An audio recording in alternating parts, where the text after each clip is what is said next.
Bonjour à toutes et à toutes. Aujourd'hui, le Saint-Esprit vraiment nous interpelle sur l'état de notre cœur, du cœur de celui qui suit Jésus, l'état du cœur de celui qui marche à sa suite. Alors, nous allons commencer en lisant Matthieu chapitre 15. Je vais prendre le Matthieu chapitre 15, versets 17 à 20. Donc, Matthieu chapitre 15, versets 17 à 20. Et là, dans ce bout de passage, en fait, il s'agit du moment où, euh, je veux dire, les pharisiens ont vu que les disciples de Jésus mangeaient sans se laver les mains. Alors, je résume comme ça rapidement là. Donc, ils ont vu que les disciples de Jésus mangeaient sans se laver les mains.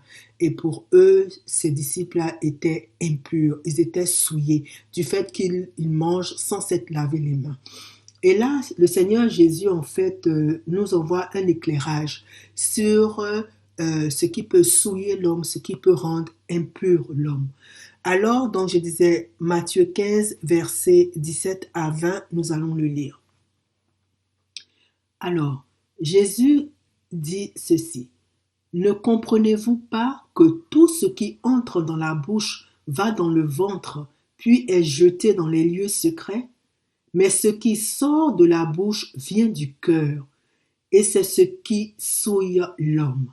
Car c'est du cœur que viennent les mauvaises pensées, les meurtres, les adultères, les impudicités, les vols, les faux témoignages, les calomnies.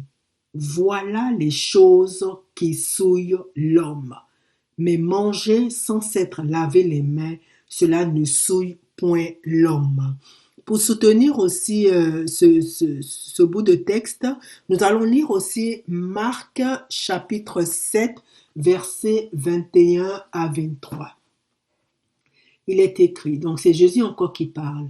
Il dit, car c'est du dedans, c'est, je dis verset 21, oui c'est ça, car c'est du dedans, c'est du cœur des hommes que sortent les mauvaises pensées, les adultères, les impudicités, les meurtres, les vols, les cupidités, les méchancetés, la fraude, le dérèglement, le regard envieux, la calomnie, l'orgueil, la folie. Toutes ces choses mauvaises sortent du dedans et souillent l'homme. Alors, nous voyons ainsi que le Seigneur Jésus est en train de nous enseigner, sinon même de nous rappeler ce que Dieu considère lorsqu'il parle de la pureté de l'homme. Donc, on voit que Dieu regarde au cœur de l'homme. Je vais juste ouvrir ici une petite parenthèse pour dire que le dictionnaire biblique nous informe que le cœur est aussi synonyme de l'âme, de l'homme intérieur et de l'esprit.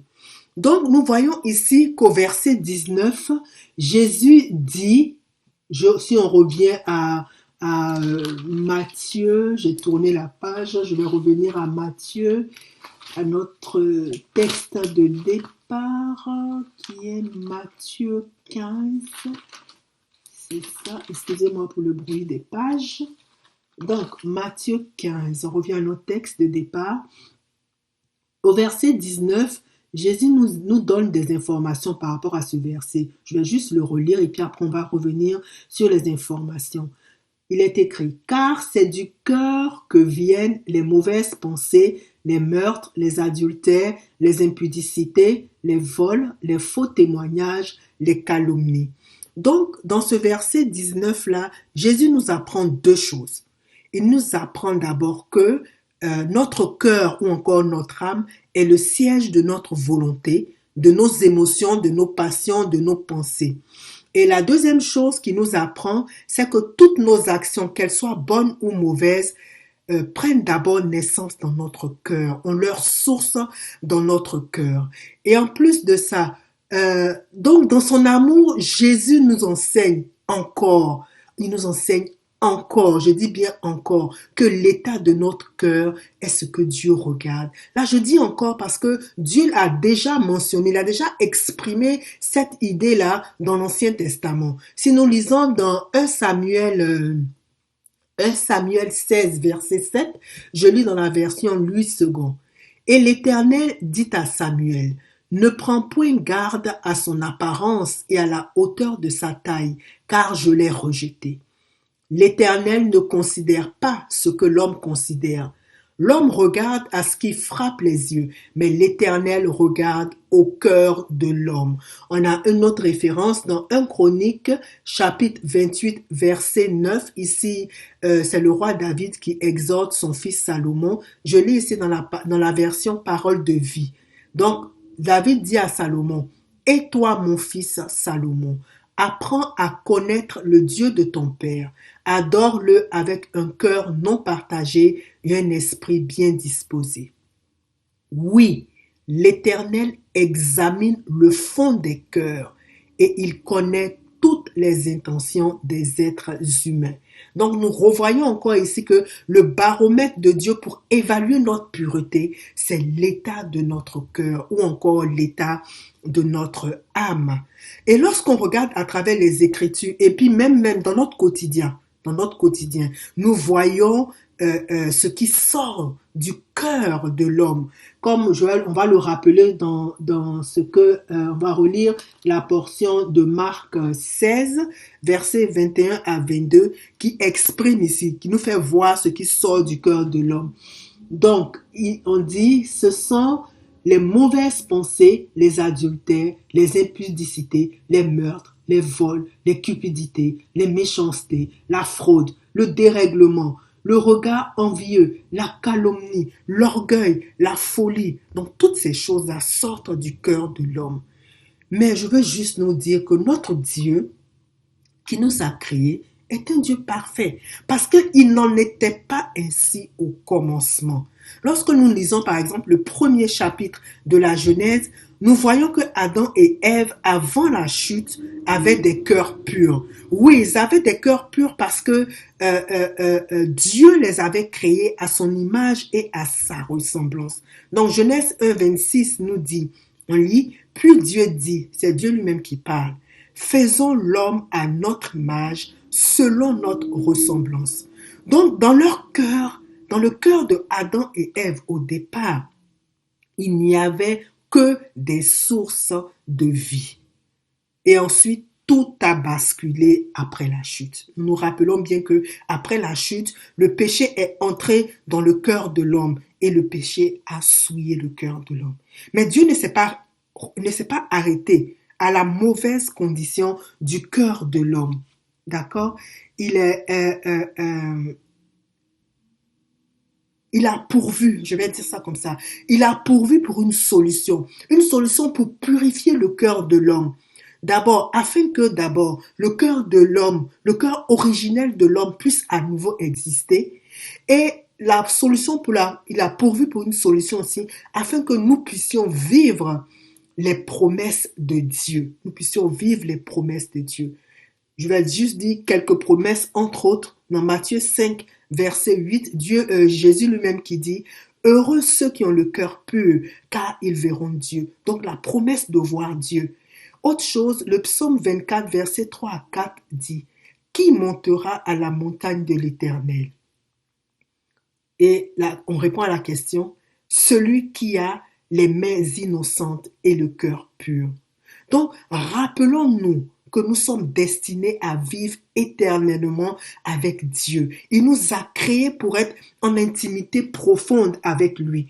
Mais n'oublions pas que notre ennemi, Satan, a toujours œuvré à briser cette intimité en poussant l'homme à pécher et à demeurer dans son péché.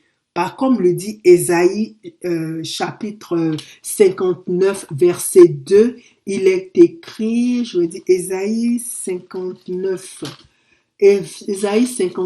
verset 2, il est écrit, mais ce sont vos crimes qui mettent une séparation entre vous et votre Dieu. Ce sont vos péchés qui vous cachent sa face et l'empêchent de vous écouter.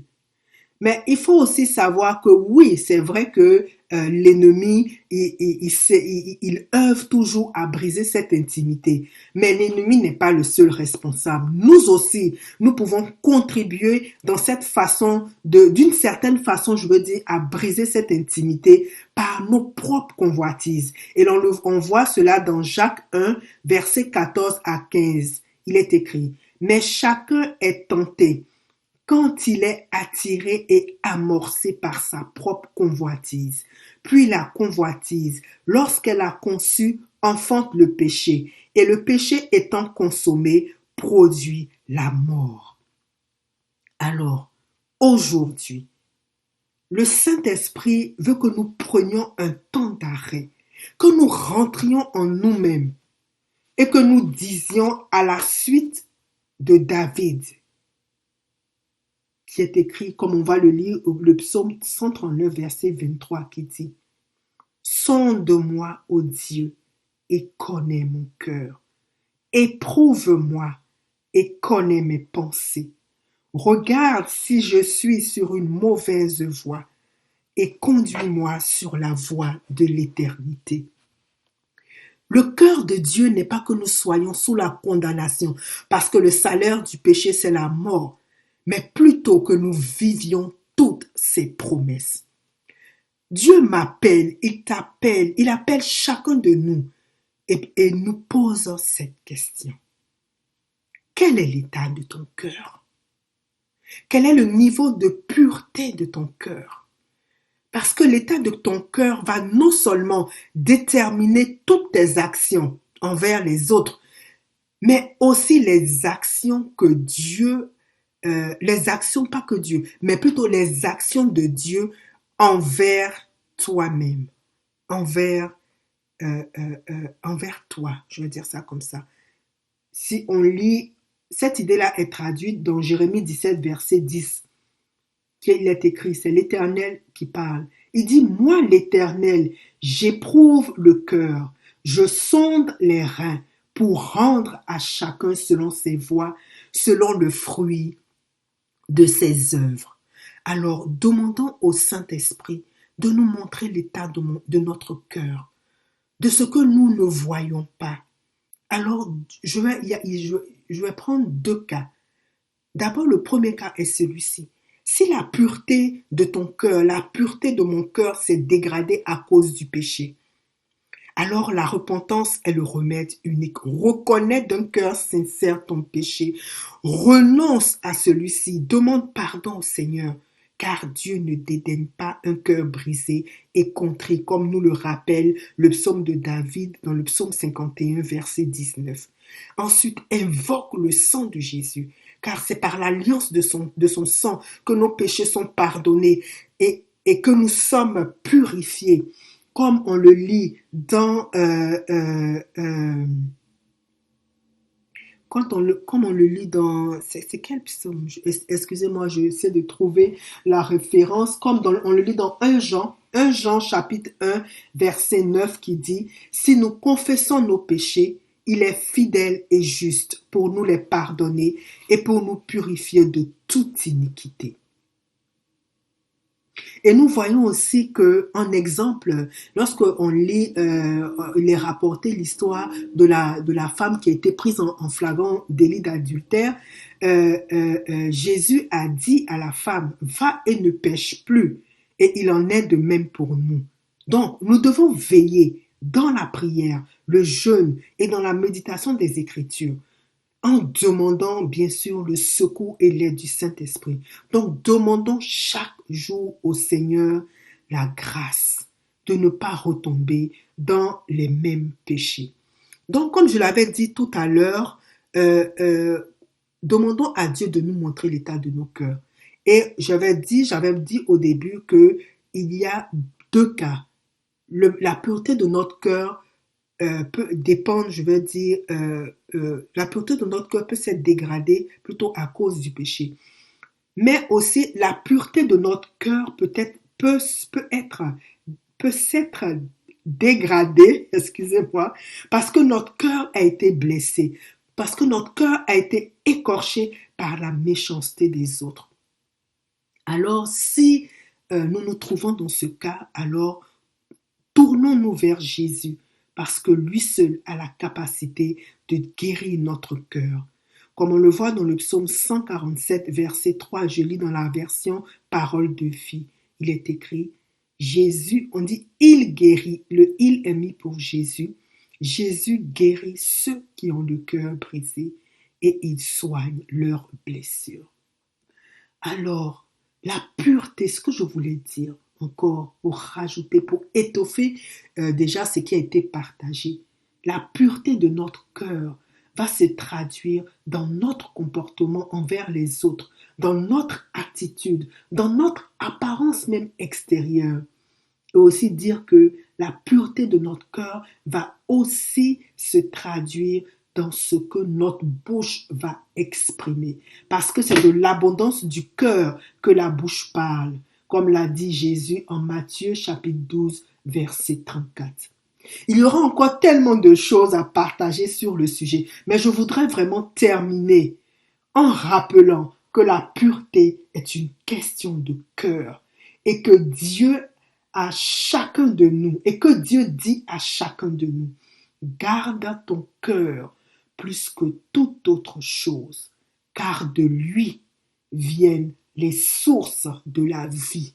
Et cela est mentionné en Proverbes chapitre 4, verset 23. Comme on l'a dit au départ, Dieu nous a créé Adam et Ève, nos parents, avant même que le péché ne vienne les souiller. Nos parents, ils avaient le cœur pur et de leur cœur était rempli des sources de plusieurs sources de vie. Alléluia.